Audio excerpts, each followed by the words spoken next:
Selamat pagi pemirsa. DPR baru untuk periode 2024-2029 akan segera dilantik hari ini.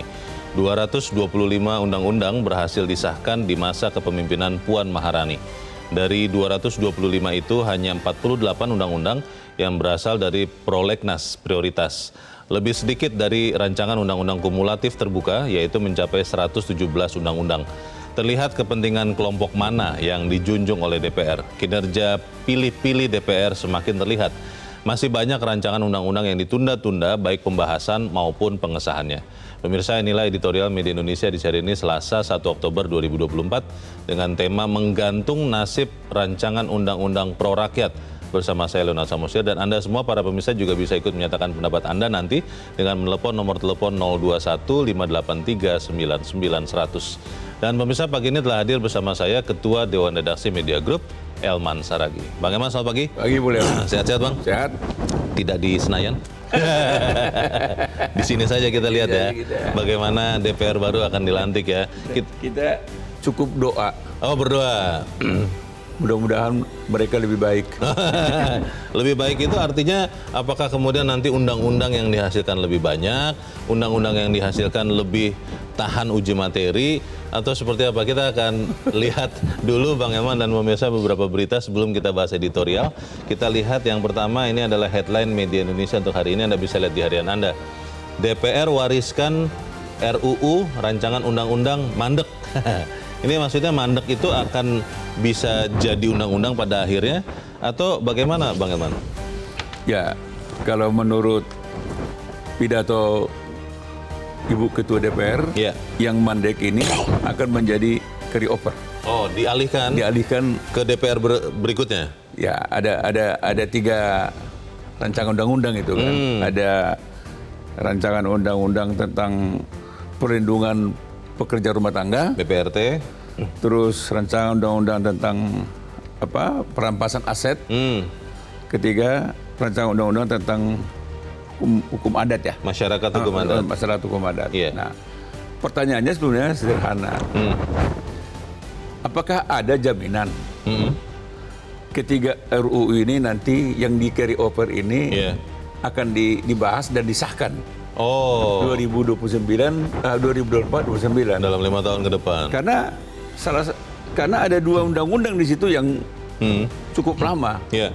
Satu undang-undang RUU PPRT ini, ini 20 tahun sudah ini. 20 tahun. Kalau istilah ada menteri mengatakan sudah 20 tahun barang ini. Barang ya. Iya. Termasuk juga tentang RUU perampasan aset negara. Oh. Ini juga sudah puluhan tahun juga barang ini. Oh. Nah, pertanyaannya apakah ada nggak jaminan Ketua DPR Ibu Puan ini bisa nggak menjamin bahwa ini akan disahkan? Oh. Nah, ini pertanyaan masyarakat. Iya. Gitu. Iya. Kalau kita melihat kan sebetulnya apa yang terjadi ini, Bang Elman, sebenarnya kalau kita lihat sesuatu yang kita harapkan bisa segera terjadi ya. Maksudnya yang di carry over ini benar-benar di carry over dan dilakukan, bukan hanya sekedar teoretis saja begitu, Bang. Ya, sebetulnya sih itu kan itu juga harapan masyarakat sekitar 15 tahun yang lalu terhadap RUU PPRT ini kan. 15 tahun yang lalu sudah diharapkan itu kan mulai kan 2004 kan. 2009 ke 2014. Masyarakat sudah berharap undang-undang PPRT ini sudah disahkan gitu. Baik, kita harapkan wakil rakyat berikutnya benar-benar jadi wakil rakyat ya Bang ya. Supaya barang itu bisa masuk betulan ya. Kan ada yang bilang masuk barang itu. Jangan keluar mulu di barang. Baik, kita tinggalkan berita itu, kita ke berita selanjutnya di halaman 2 pemirsa, di halaman dalam di harian Anda. Ini terkait dengan diskusi Forum Tanah Air yang dibubarkan oleh sekelompok orang tak dikenal katanya. Polisi dinilai gagal deteksi dini gangguan keamanan. Kalau lihat videonya, polisi berhasil tuh Bang menghalau lagi para pembubar itu. Jadi bagaimana Bang? Sebetulnya kalau kita lihat ya dari foto-foto yang beredar ya. Ada video juga. Ada videonya itu kan. Sebetulnya tidak masuk akal kalau para perangsek itu ya, Iya. katakanlah orang yang brutal itu ya, Iya, ini sedang kita tayangkan nih, Bang. itu masuk ke ruang mereka Diskusi itu. diskusi itu kan. Karena mestinya kan tidak mungkin bisa masuk. Kan ada penjagaan. Ada petugas, Iya, ada juga aparat keamanan kan. betul. Nah itu yang menjadi pertanyaan masyarakat. Mengapa sampai mereka bisa merangsek ke dalam? Mengapa gitu kan?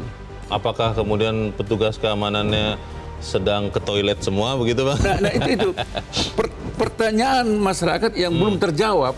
Mengapa sampai bisa masuk ke dalam? Yeah. Itu tidak masuk akal. Yeah. Sebetulnya kan satu orang petugas yang katakanlah aparat Yang berjaga. aja itu bisa menghalau kok itu. Betul. Tapi kalau ini konon katanya Kapolsek juga ada di situ katanya. Iya, kelihatan sih ada di video. Jadi itu menjadi Iya. soal. Dan semua yang masuk ini merangsek, saya semacam seperti melihat film-film begitu, Bang. Semuanya pakai masker loh itu, Bang. Ya itu kan. Nah, berarti sudah dirancang. Sudah kan? direncanakan. Nah, ini yang menurut ya penilaian para masyarakat ya. Yeah. Ini yang akan makin memperburuk indeks demokrasi kita. Oke. Tapi polisi katanya sudah menangkap beberapa orang, Bang Elman, dan membuat penyidikannya akan berlangsung, dan Kapolri sudah memerintahkan untuk menuntaskan. Tapi pertanyaan orang, ini betul nggak akan dituntaskan? Oh. Sekarang, Iya. oleh karena itu kita minta kepada kepolisian supaya terbuka. Perjelas ya. Perjelas, ditahan siapa, Iya. prosesnya bagaimana, Iya. dan kita lihat nanti persidangannya gimana. Oke. Jangan sampai meniru rancangan undang-undang yang carry over itu ya. Nggak ketahuan apakah akan dibahas atau dijadikan juga. Baik, kita tunggu nanti kelanjutannya seperti apa. Kita ke berita selanjutnya, pemirsa, di halaman 3, di kolom Pilkada 2024. Platform digital dilibatkan berantas hoax. Maksudnya ini orangnya kan ya, Bang ya? Maksudnya ini apakah kemudian artinya kita nanti bisa juga melihat bahwa akun-akun digital itu bisa misalnya di take down, lalu orang yang punyanya ditangkap, atau apa maksud berita ini, Bang Elman? Ya, artinya kan kalau kita baca berita ini kan akan ada satgas kan. Satgas yang memonitor Media sosial itu ya? media sosial selama pilkada ini kan. Oke. Sebetulnya kan satgas-satgas seperti ini kan tidak hanya pada saat pilkada kan. Iya dong, Setiap saat mestinya mereka monitor kan. betul. Nah, sehingga ketika ada memang katakanlah media sosial yang sengaja memproduksi berita bohong, ya memang harus ditindak tegas. Iya. Nggak boleh tunggu dulu gitu. Iya. Tindak dulu. Karena itu pertanyaannya adalah apakah kemudian Bawaslu misalnya, Bang, akan bertindak cepat. Di dalam berita ini juga ada yang menarik, Bang Elman dan pemirsa. Ketua Bawaslu Rahmat Bagja membolehkan berkampanye kolom atau kotak kosong dalam pilkada asal tidak menggunakan fasilitas negara. Ini artinya kotak kosong bisa kampanye atau bagaimana, Bang? Ya, kita kalau mengacu kepada pernyataan Ketua Bawaslu ini kan boleh dong. Jadi masyarakat sekarang boleh mengkampanyekan untuk kemenangan kotak kosong. Dan bagus menurut saya. Karena kalau dalam pilkada ini, posisi kotak kosong dengan posisi paslon, Calon tunggal itu ya? sama derajatnya. Oh. Jadi orang yang merasa lebih bagus mencoblos Kotak kosong. itu sah. Kotak kosong itu kalau dicoblos beda dengan golput ya? Golongan putih itu ya? Beda dengan golput. Kalau golput kan mungkin dia coblos dua-duanya kan. Yang penting gugur begitu ya? Gugur atau dia tidak datang. Karena sudah mulai ada juga kampanye, Bang, jangan coblos kotak kosong karena itu artinya menghambat pemilu, menghambat pembangunan, katanya gitu. Kalau kita menganjurkan tetap datang ke TPS, jangan golput. Tapi kalau ada di situ kotak kosong, terserah. Boleh dipilih. Boleh dipilih.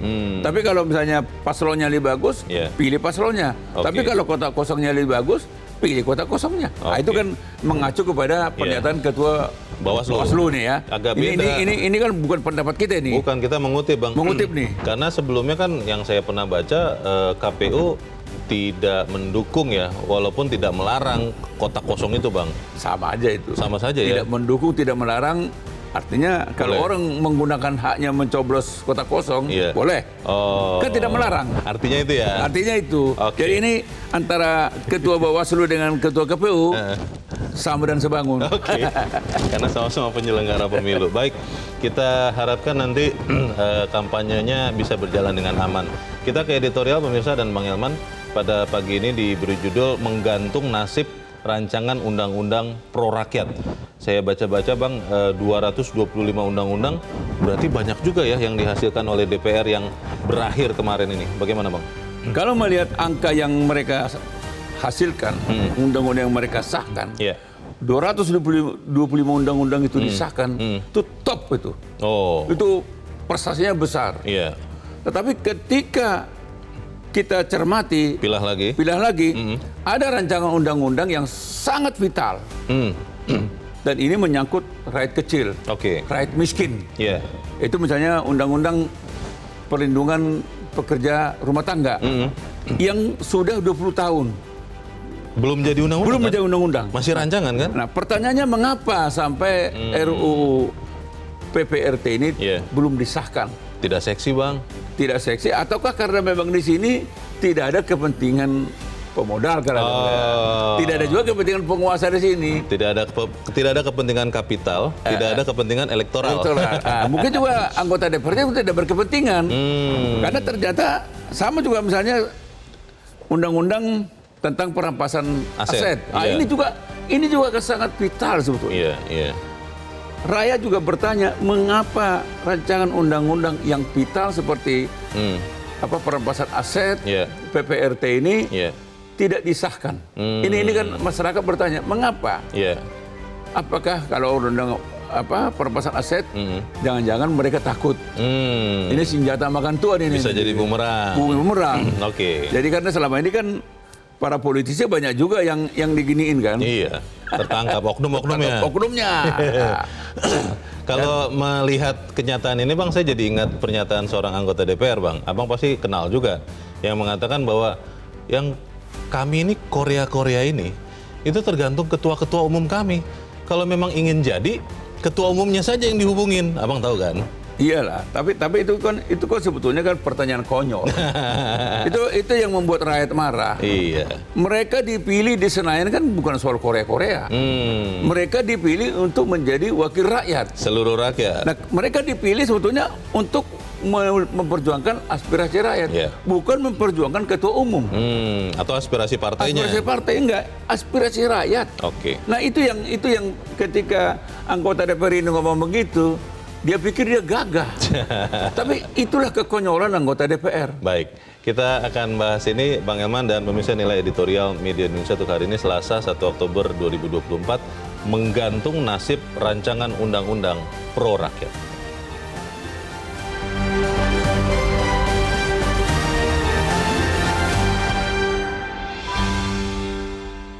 Menggantung nasib rancangan undang-undang pro rakyat.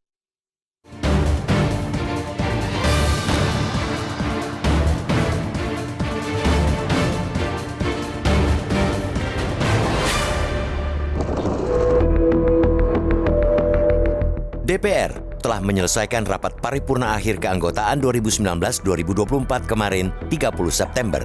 Hari ini, DPR baru untuk periode 2024-2029 dilantik.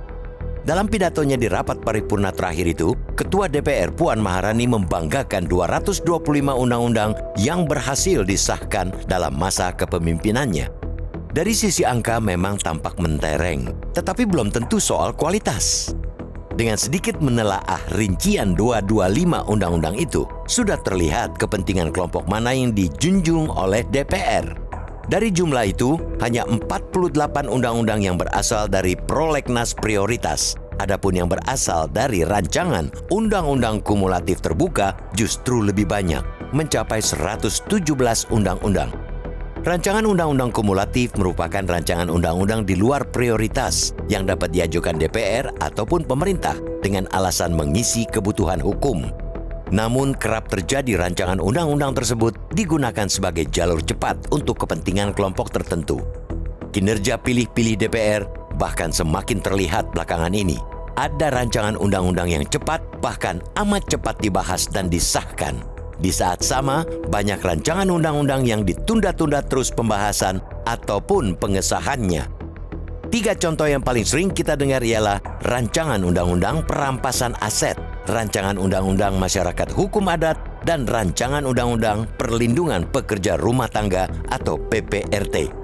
Ketiganya sudah dijanjikan pimpinan DPR akan dimasukkan ke prolegnas prioritas 2024-2029. Yang paling spesial tentu rancangan undang-undang PPRT.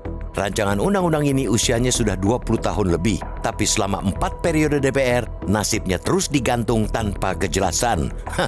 Gelombang desakan yang menuntut rancangan undang-undang PPRT segera disahkan tak pernah digubris. DPR, terutama pucuk pimpinannya, selalu bergeming ketika ditodong soal rancangan undang-undang PPRT tersebut. Bahkan di hari terakhir paripurna kemarin, DPR mencuekin rancangan undang-undang yang sebetulnya berada di urutan 15 prioritas tersebut. DPR malah memilih mengesahkan rancangan undang-undang paten yang berada jauh di bawah, yakni di nomor urut 37 prolegnas prioritas 2024. Padahal, secara materi tidak ada alasan menunda pengesahan rancangan undang-undang PPRT. Finalisasi daftar isian masalah atau DIM bahkan sudah selesai sejak 15 Mei 2023 dan sudah melibatkan semua stakeholder, mulai dari akademisi, berbagai komisi-komisi nasional, LSM, sampai masyarakat sipil. Dengan kata lain, rancangan undang-undang itu telah beres, tuntas, hingga ke titik koma. Kita tidak naif. Rancangan undang-undang PPRT memang tidak memiliki kepentingan para pemodal besar ataupun penguasa. Sebaliknya, dengan pengesahan rancangan undang-undang PPRT itu, barangkali kenyamanan mereka yang bakal terusik. Di sisi lain, keengganan DPR mengesahkan rancangan undang-undang PPRT juga memperkuat argumen bahwa DPR memang tidak ingin profesi PRT naik kelas. Padahal, sesungguhnya rancangan undang-undang PPRT akan membuat ekosistem kerja PRT menjadi lebih baik. Dengan undang-undang tersebut, industri-industri penyalur tenaga kerja baik dalam maupun luar negeri dipaksa berbenah total. Tidak hanya itu, rumah tangga di dalam negeri yang mempekerjakan PRT harus mau ikut berubah. Semua pemberi kerja harus taat pada pengaturan jam kerja, hari libur, dan hak-hak lainnya secara jelas. Rancangan undang-undang PPRT juga merupakan faktor penting untuk mencegah terus tingginya kasus tindak pidana perdagangan orang atau TPPO. Data dari Kementerian Pemberdayaan Perempuan dan Perlindungan Anak menyebut kasus TPPO kebanyakan terjadi pada profesi PRT. Berkaca dari jumlah PRT tahun lalu yang mencapai sekitar 14 juta orang, baik yang bekerja di dalam maupun luar negeri, maka perlindungan mereka sangat krusial. Rancangan undang-undang PPRT ibarat instrumen untuk mentransformasi pola pikir masyarakat secara luas. Baik PRT maupun pemberi kerja memiliki peran sama untuk mengenyahkan gaya perbudakan modern yang masih lekat di profesi itu. Profesi PRT yang bermartabat seperti profesi lainnya di negara ini hanya bisa dicapai dengan perbaikan di kedua pihak. Karena itu, DPR periode 2024-2029 tidak boleh melakukan kesalahan seperti pendahulunya.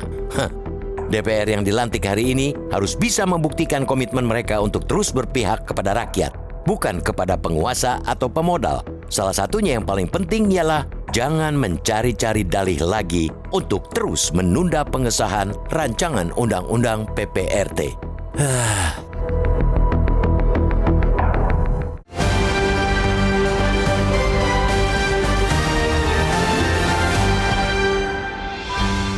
Di bagian berikut Anda bisa ikut menyatakan pendapat Anda, pemirsa. Untuk saat ini tetaplah bersama kami.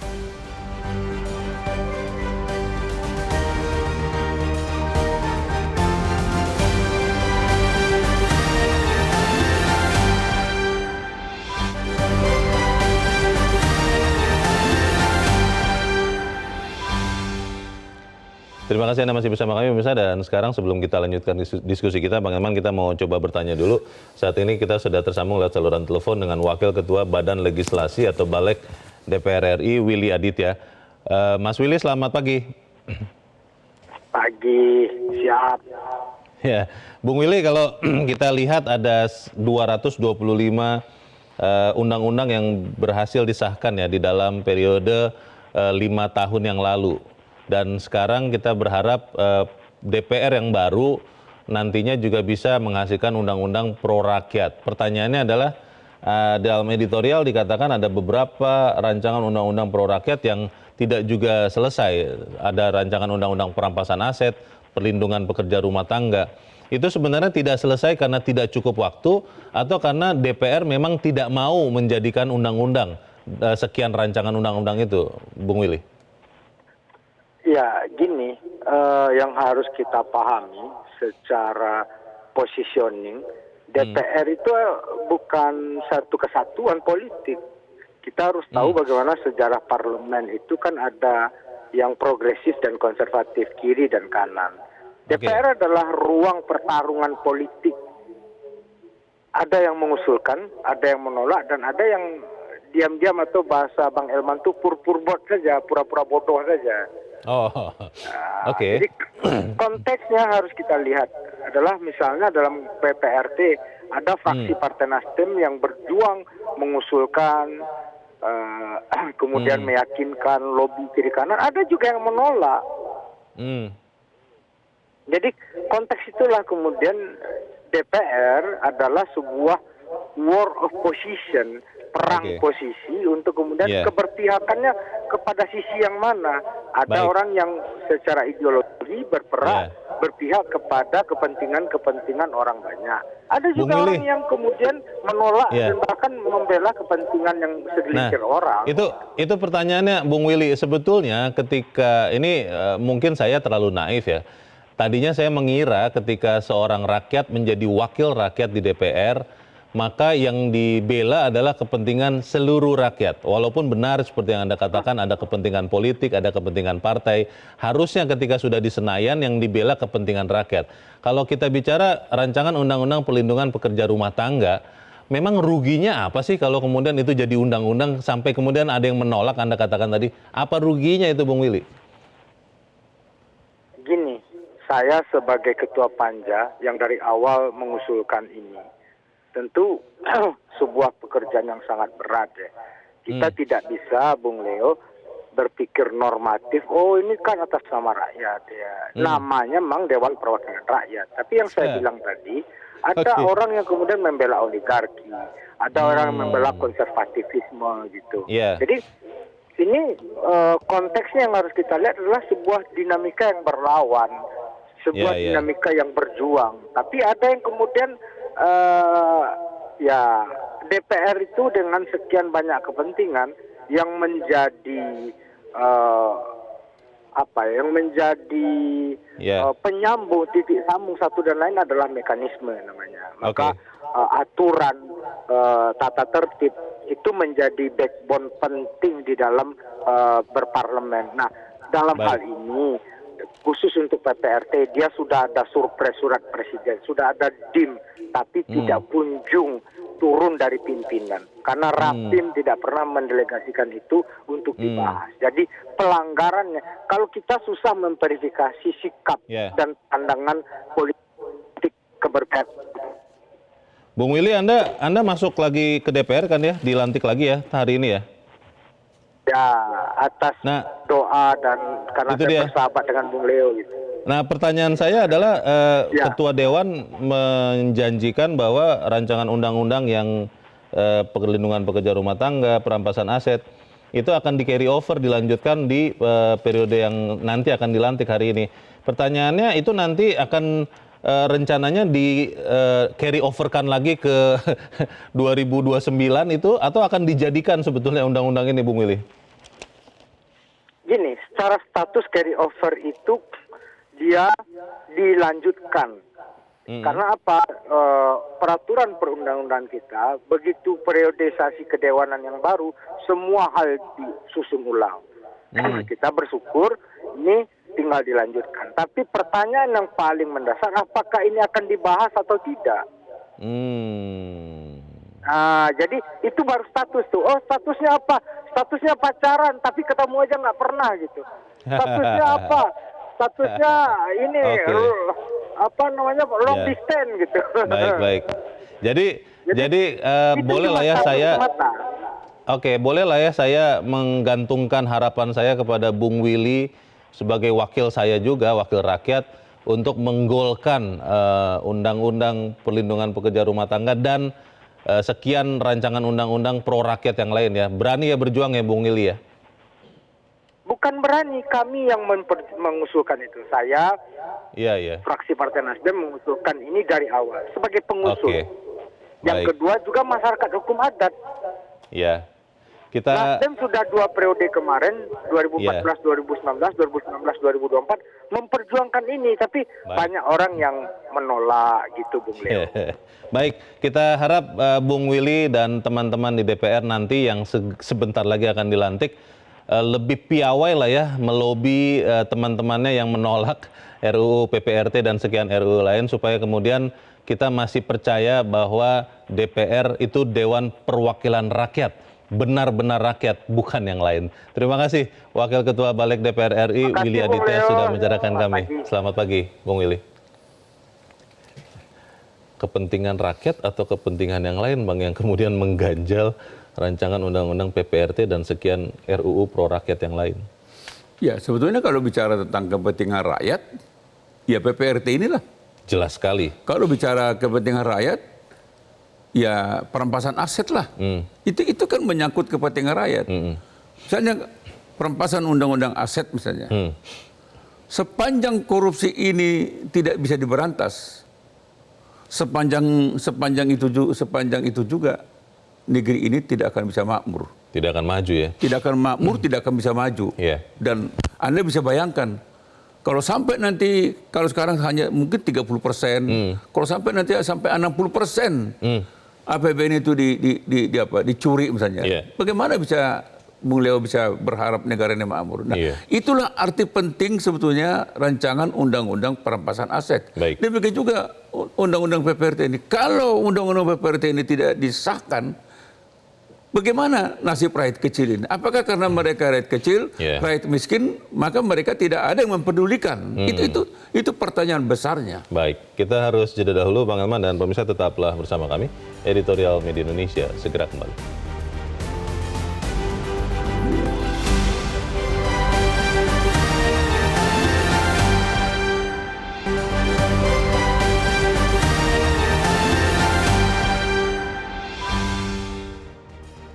Pemirsa, sebelum kita simak tanggapan masyarakat terkait dengan tema editorial pagi ini, kita akan menyimak dulu persiapan menjelang pelantikan Dewan Perwakilan Rakyat periode 2024-2029 yang akan dilantik dan mengucapkan sumpah atau janjinya hari ini.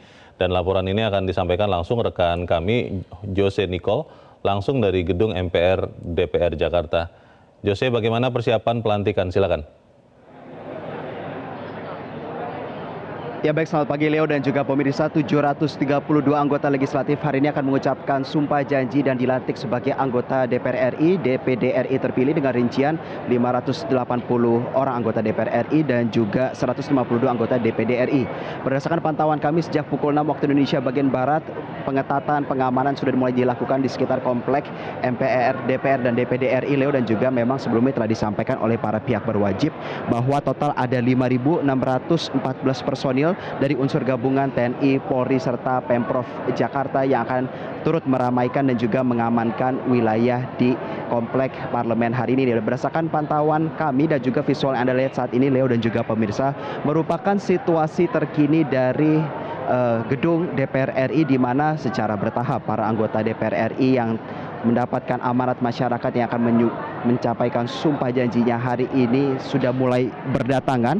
Dan berdasarkan informasi yang kami dapatkan juga bahwa para anggota legislatif terpilih ini secara bertahap sudah mulai berdatangan dari sejumlah hotel yang berada di wilayah Senayan di mana tempat mereka menginap untuk mengurangi mobilitas. Dan berkaitan dengan pengetatan pengamanan hari ini Leo dan juga pemirsa, tentu berkaitan dengan beberapa tamu dan juga pejabat negara penting yang akan hadir hari ini, dan undangan telah dilayangkan kepada Presiden Republik Indonesia, Presiden Joko Widodo dan juga Wakil Presiden Ma'ruf Amin, serta sejumlah menteri maupun dalam kaitannya kepada jabatannya sebagai ketua umum partai politik ataupun sebagai kepala badan dan juga kepala lembaga seperti kementerian ini juga turut diundang.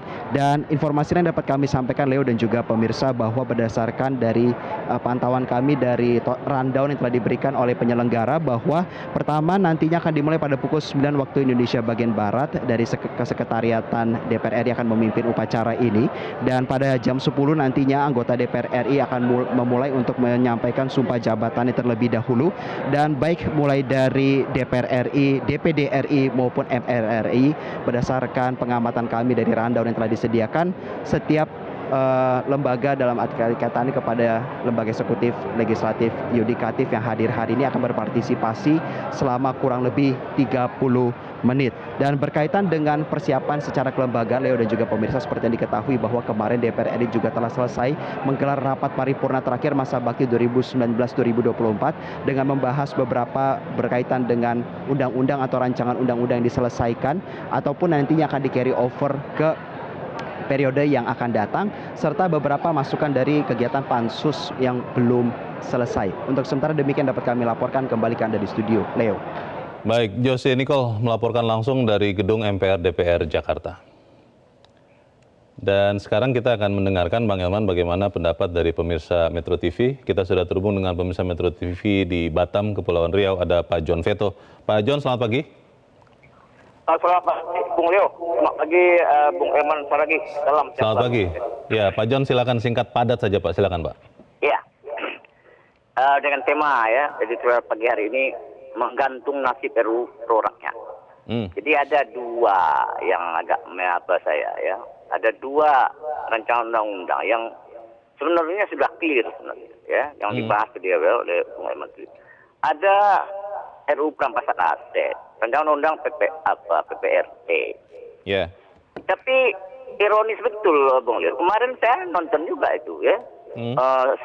Pidato terakhirnya Ketua DPR RI dengan terbata-bata dia. Ya. Tapi terharu. Tidak sinkron. Dan dengan kenyataan tidak sinkron, terbata-batanya apa ini maksudnya nih? Siapa dia? Oke. Dia tidak sinkron dengan kenyataannya, karena ini berapa tahun dah nih, RUU PPRT ini. Karena orang apa nih, masyarakat kita yang paling bawah ini yang melaporkan DPRT ini. Lagi masalah perampasan aset. Saya setuju dengan apa tadi, yang dari Nasdem tadi itu, Willy Aditya tadi itu. Saya masih ingat, waktu ada rancangan undang yang menjadi undang-undang itu di tangannya, tidak salah Willy Aditya nih, ya berapa, mungkin hampir 1 tahun lah. Itu ada PPKS tidak salah. Kekerasan PPKS. Oke. Yang dia golkan itu sangat berdampak kepada seluruh terhadap Indonesia. kekerasan seksual ya. Iya. Iya, itu sangat berdampak. Malah semua kemarin tidak salah ya, partai-partai Nasdem pun membuka posko seluruh Indonesia. Oke. Dan masyarakat pun sangat apresiasi. Mudah-mudahan dengan terpilihnya kembali Willy Aditya ini yang dari Nasdem ini yang begitu konsen dengan masyarakat ini mudah-mudahan 6 bulan kerja di awal mudah selesai kan nih. Oke. RUU PPRT ini, RUU Kita harap ini carry over-nya bisa dilaksanakan berarti Pak John ya, bisa dijadikan undang-undang ya. Saya yakin ya, apalagi kan Nasdem sekarang kan kalau saya tengok kan tambah 10 orang dia di DPR RI itu. Mudah-mudahan ini gol ini. Itu aja ya. Baik. Terima kasih Pak John Veto di Batam, Kepulauan Riau untuk pendapat Anda. Selamat pagi Pak. Di belakang Pak John ada Pak Bion di Mataram, Nusa Tenggara Barat. Pak Bion, selamat pagi. Pak Bion di Mataram, Nusa Tenggara Barat. Halo, selamat pagi.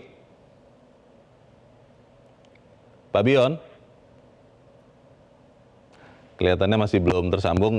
Mungkin nanti kita akan coba lagi. Tapi Bang Eman, tadi kita lihat laporan rekan Jose Nicole akan ada pengangkatan sumpah dan janji. Dan Pak John tadi berharap bahwa RUU yang pro rakyat ini benar-benar akan bisa dijadikan. Kalau logikanya Pak John katanya Willy Aditya dari Nasdem bertambah orangnya, kemungkinan akan bisa lebih kuat menggolkannya. Apa seperti itu, Bang? Ya, pertanyaannya apakah dengan bertambahnya anggota dewan dari 575 menjadi 580, ada jaminan bahwa yang carry over ini akan disahkan gitu kan. Tadi kan Bung Willy bilang carry over iya, tapi apakah akan dibahas? Kan pertanyaan menggantung kan dari Bung Willy tadi kan.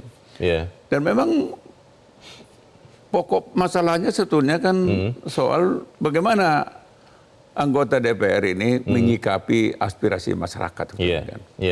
Kalau yang terlihat 5 tahun terakhir, itu kan bisa kita saksikan bersama kan, bahwa ada rancangan undang-undang yang bisa seketika hitungan jam bisa selesai. Sangat cepat ya? Sangat cepat.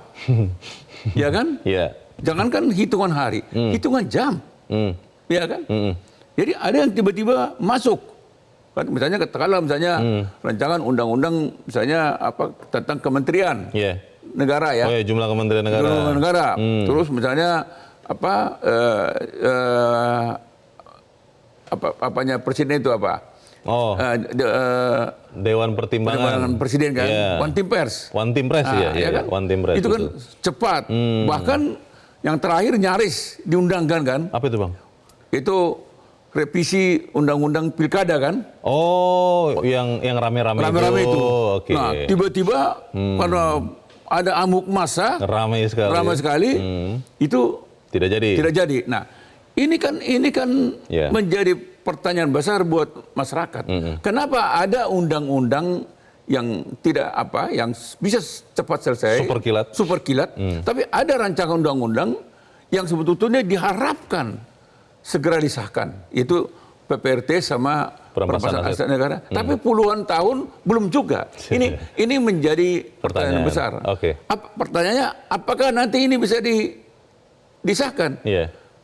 Masyarakat masih bertanya itu. Kita akan coba lagi bertanya ke masyarakat itu, Bang. Kita saat ini coba kembali menghubungi Pak Bion di Mataram, Nusa Tenggara Barat. Pak Bion, selamat pagi. Halo, selamat pagi Bang Leo. Ya, selamat pagi Pak Bion. Silakan Pak, pendapat Anda singkat padat saja. Silakan Pak Bion. Baik, terima kasih Bang Leo, Bang Edward. Ya. Jadi begini, DPR ini bukan lagi memberikan sebuah cerminan demokrasi penyambung lidah rakyat.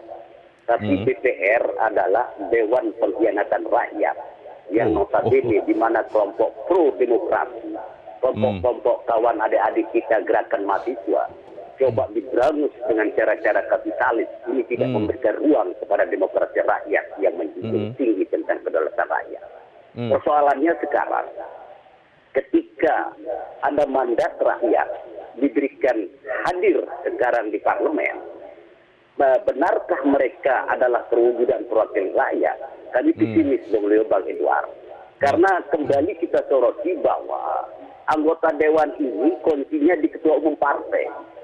Apakah partai politik ini berpihak kepada rakyat atau berpihak kepada jurus kapitalis kekuasaan?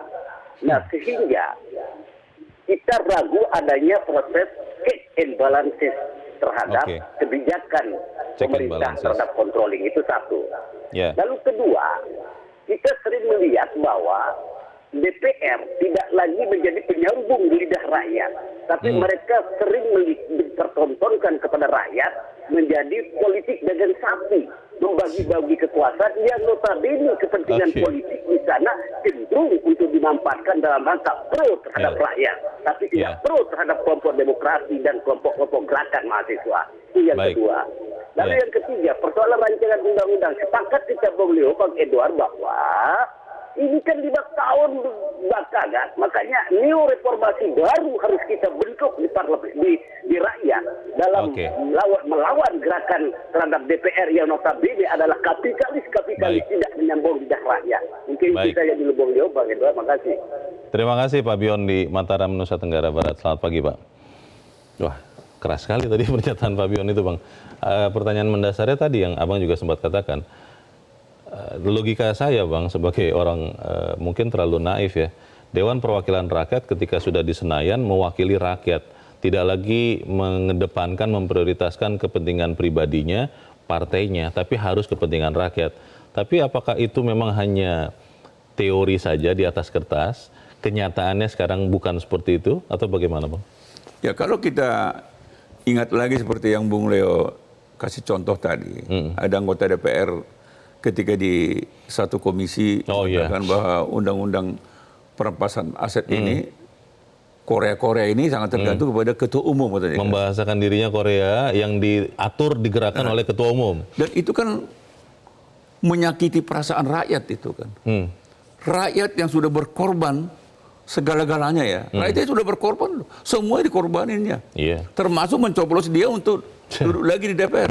Tapi ketika orang yang dipilih ternyata menyatakan bahwa dia tidak mandiri di DPR. Dan dia sangat tergantung, bahkan dia bilang seluruh anggota DPR ini kan dia klaim begitu kan. Betul. Korea ini tergantung ketua umum. Dan itu terang-terangan ya? Terang-terangan, dan itu terbuka. Dan itu menjadi viral kan. Jadi bagaimana lagi bisa diharapkan dari anggota Dewan ini bisa memperjuangkan aspirasi rakyat. Benar-benar. Dan itu terjadi kan. Salah satu fungsi DPR ini adalah controlling kan. Betul. Kontrol. Kontrol untuk semuanya. Anda lihat kan waktu Pilpres kemarin kan. Di mana anggota DPR itu melakukan kontrolnya? Sampai sekali nggak ada kontrol. Bahkan akhirnya Mahkamah Konstitusi yang mengontrol kan. Masyarakat sudah mengatakan bahwa Pilpres itu kan amburadul. Itu rakyat loh. Tapi DPR kan tidak menyatakan itu. Dan buktinya mereka tidak mengontrol. Apapun yang terjadi yang dalam Pilpres itu, apapun yang dilanggar, kan DPR kan diam. Pertanyaan besarnya Bang, nanti tidak lama lagi kita akan lihat DPR yang baru dilantik.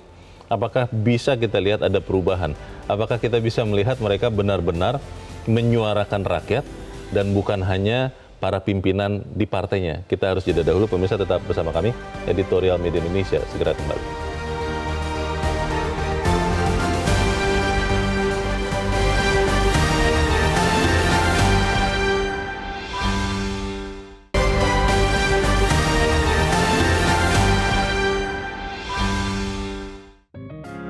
Media Indonesia mengajak Anda untuk mengakses fitur premium e-paper.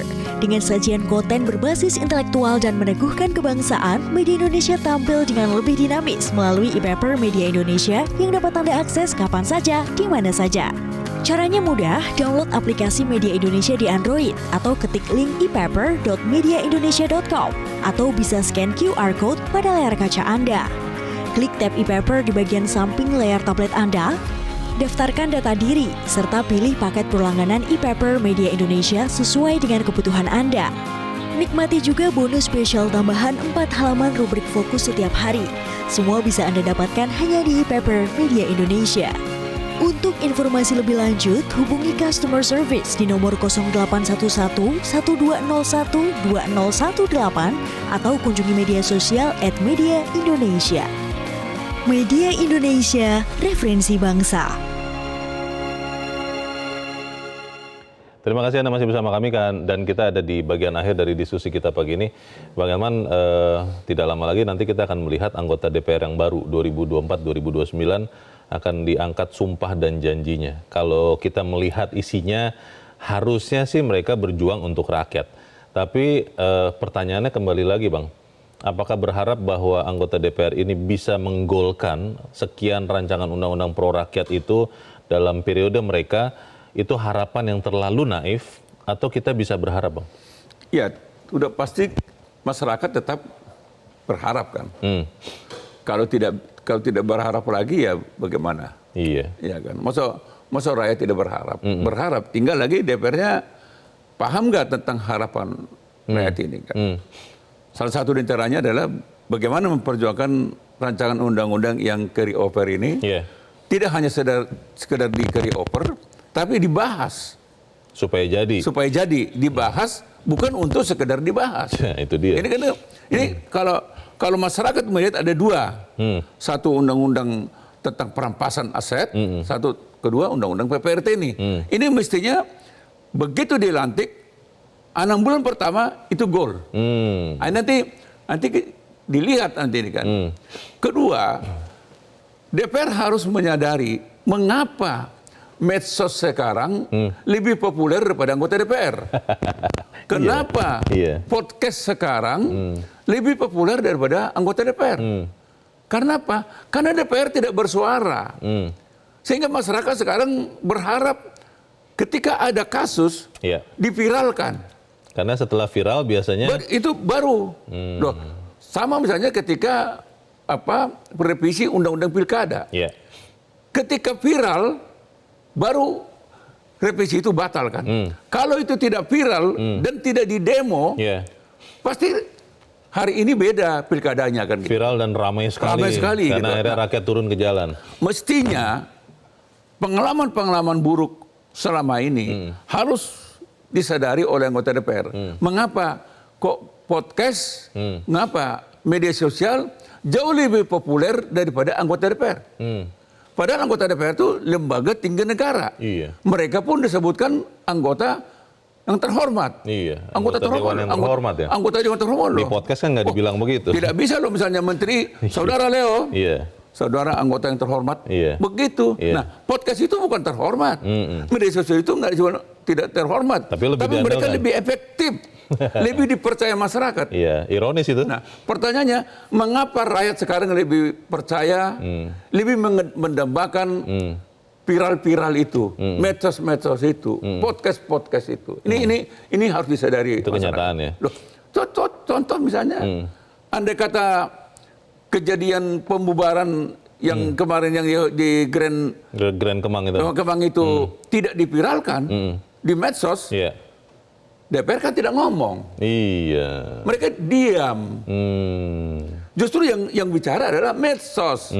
Medsos kan bukan anggota DPR. Podcast. DPR mana? Nah, maksud kita, jangan hanya mereka, kalau kita lihat tadi foto-fotonya kan, cantik-cantik, ganteng-ganteng, gagah, wangi-wangi.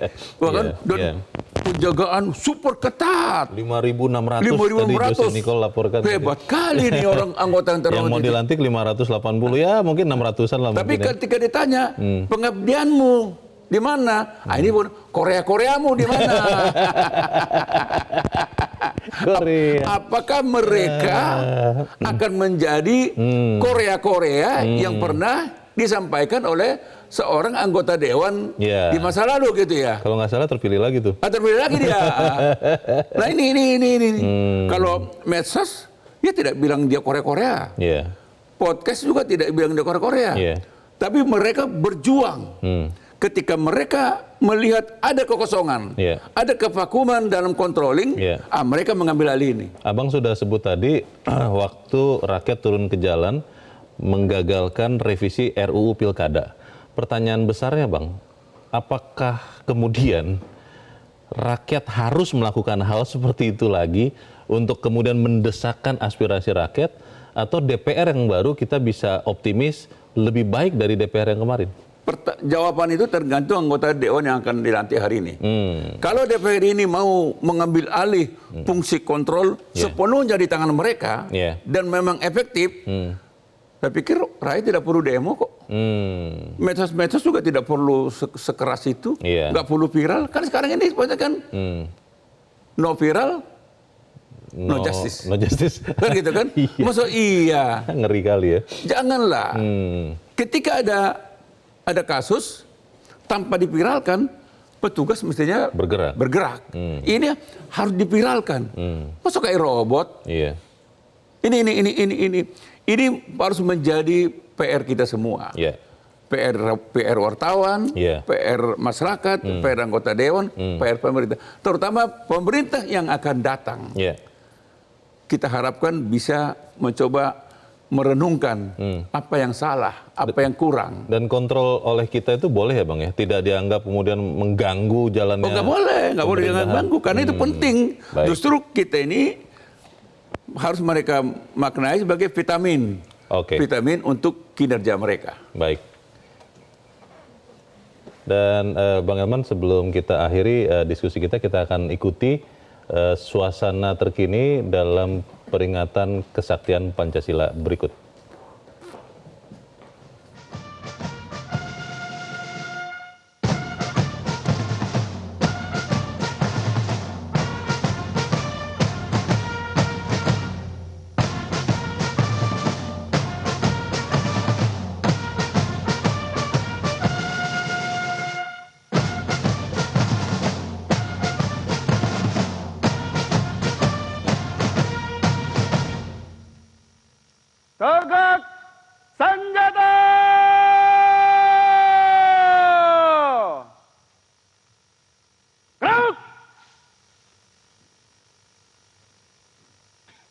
Laporan Komandan Upacara kepada Inspektur Upacara.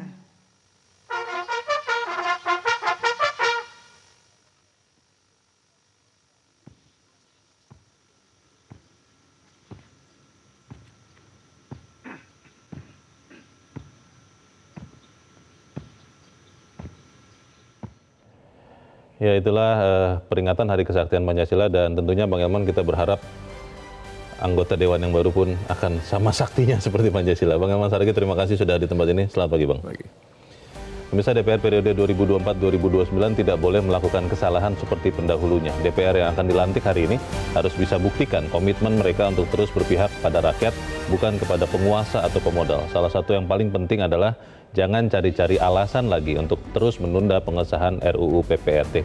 Saya Leonard Samosir, terima kasih Anda sudah menyimak editorial Media Indonesia pagi ini. Terus jaga kesehatan Anda, terus jaga nurani Anda. Selamat pagi, sampai jumpa.